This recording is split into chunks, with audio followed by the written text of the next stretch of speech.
Hello students, हम आपको BSc third year में यहाँ पर to demonstrate that oxygen is use during respiration, मतलब श्वसन की क्रिया में कैसे ऑक्सीजन का यूज होता है। तो श्वसन में O2 का उपयोग दिखाने का ये उपकरण हमने तैयार किया हुआ है। इसके रिलेटेड हम आपको प्रयोग बता रहे हैं, क्योंकि अभी आपके प्रैक्टिकल वाली चीजें हमने दिखाई करवाई, लेकिन समय लगता है। आज हम आपको ये वीडियोस सिर्फ आपको इसीलिए कि घर बैठ के आप आराम से पढ़ सके, समझ सके कि प्रयोग किस विधि से किस प्रकार से हो रहा है। आप लोगों को सारी सुविधाएं दी जा रही हैं, आप इजीली इसको समझ सकते हैं। तो श्वसन की क्रिया में O2 ऑक्सीजन का उपयोग दिखाने के उपकरण में हम क्या इक्विपमेंट लेते हैं, क्या मटेरियल हम यूज करते हैं। तो ऑब्जेक्ट तो आपको समझ में आया। तो demonstrate that oxygen is used, oxygen use होती है ड्यूरिंग रेस्पिरेशन में। ठीक है, तो मटेरियल वर्क क्या लिया हुआ है, कॉनिकल फ्लास्क। आप देख रहे हैं ये जो फ्लास्क है, इस फ्लास्क को हमने कॉनिकल फ्लास्क कहा है। बीकर, एक बीकर का यूज किया जाता है, छोटे स्मॉल साइज बीकर। ये देख रहे हैं, इसके अंदर एक बीकर है स्मॉल साइज का, और दो समकोण वाली केस नली, समकोण बनाती हुई दो समकोण वाली इस तरीके से केस नली को उपयोग किया गया है। पारे, तो पारे का यूज किया गया है। पारे को पात्र में भरने के लिए मरकरी पारे का यूज किया हुआ है। मरकरी से भरा हुआ एक पात्र लिया हुआ है। ठीक है, KOH पोटेशियम हाइड्रोक्साइड, कॉस्टिक जो कॉस्टिक पोटास है, कॉस्टिक पोटास को यूज के लिए हमने KOH पोटेशियम हाइड्रोक्साइड का यूज किया है। और यहाँ ये देख रहे हैं आप, ये कुछ अंकुरित बीज, अंकुरित सीड्स का यूज किया हुआ है। अंकुरित सीड्स का यूज के लिए यहाँ पर ये देखिए जर्मिनेटिंग सीड्स यहाँ पर यूज किए गए हैं। जर्मिनेटिंग सीड्स का यूज हमने क्यों किया है, क्योंकि हम इन्हीं सीड्स के माध्यम से ऑक्सीजन को डेमोन्स्ट्रेट कर सकते हैं कि ऑक्सीजन उपस्थिति में किस प्रकार से ऑक्सीजन निकल रही है या नहीं निकल रही है। तो ऑक्सीजन का यूज कैसे होता है। तो सबसे पहले आपको मैंने पूरे मटेरियल वर्क बता दिया है। अब हम बात करते हैं कि किस प्रकार से हम प्रयोग करेंगे। तो प्रयोग के लिए आपने जो फ्लास्क, एक चौड़े मुंह का हमने एक कॉनिकल फ्लास्क लिया है। फ्लास्क में तली पर नीचे की ओर कुछ सीड्स हम जर्मिनेटिंग सीड्स रख देते हैं, डाल देते हैं, कह सकते हैं। सीड्स के मध्य में नीचे की ओर हम एक बीकर, छोटे आकार का बीकर रख देते हैं, जिसमें हम क्या भरेंगे, कास्टिक पोटास। हम KOH यहाँ पर फिल कर देते हैं इसको। उसमें फ्लास्क में, कॉनिकल जो फ्लास्क है, फ्लास्क से ऊपर एक टाइट कॉर्क लगा देते हैं। कॉर्क से समकोण की नली को हम बाहर की ओर निकालते हैं। ठीक है, और ये बैंड ट्यूब, ठीक है।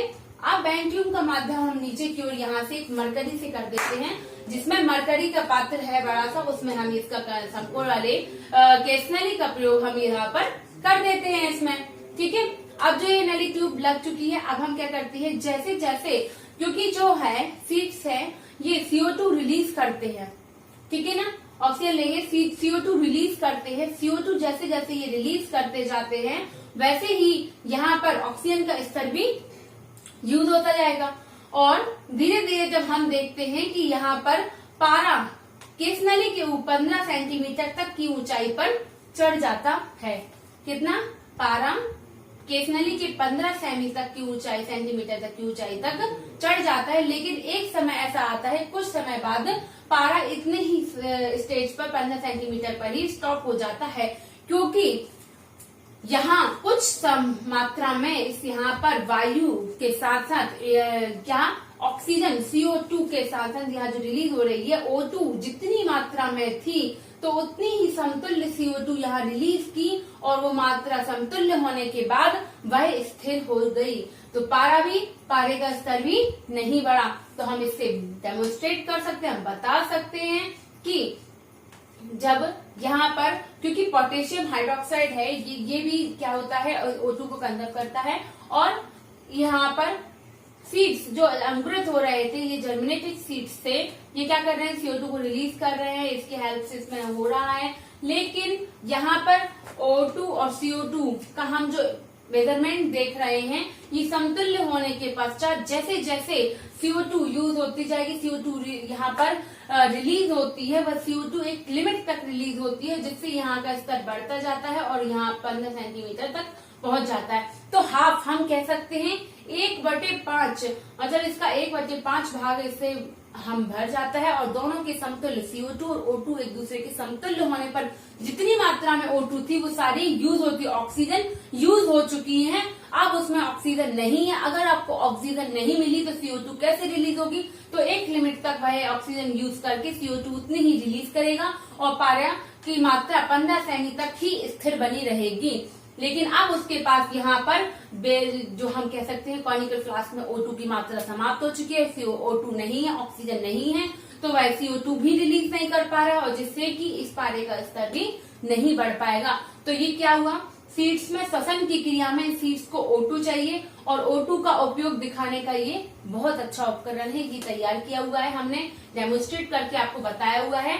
तो गाइस आप लोगों को समझ में आया होगा, ठीक है, कि यहाँ पर हमारे एनवायरनमेंट में जितनी O2 है, हम अगर बंद कर दिया जाए इक्विपमेंट और जितनी O2 हमारे एनवायरनमेंट में है वो हम अगर यूज कर लेते हैं, जब आपको ऑक्सीजन की कमी हो जाती है तब आप कैसे अपनी ऑक्सीजन की कमी को यूज करेंगे और कैसे पूर्ति करेंगे, है ना। तो यही यहाँ पर प्रूफ किया गया है कि सीड्स के जर्मिनेशन के बाद इनमें O2 की आवश्यकता थी, लेकिन वहाँ O2 अवेलेबल ना होने के कारण ये एक लिमिट तक जितनी O2 थी उसने एब्जॉर्ब कर ली और CO2 का पारा यहाँ बढ़ा दिया। लेकिन जब O2 नहीं है तो CO2 रिलीज नहीं हो रही है और पारे का स्तर एक लिमिट पर आकर रुक जाता है। ठीक है, थैंक यू स्टूडेंट्स।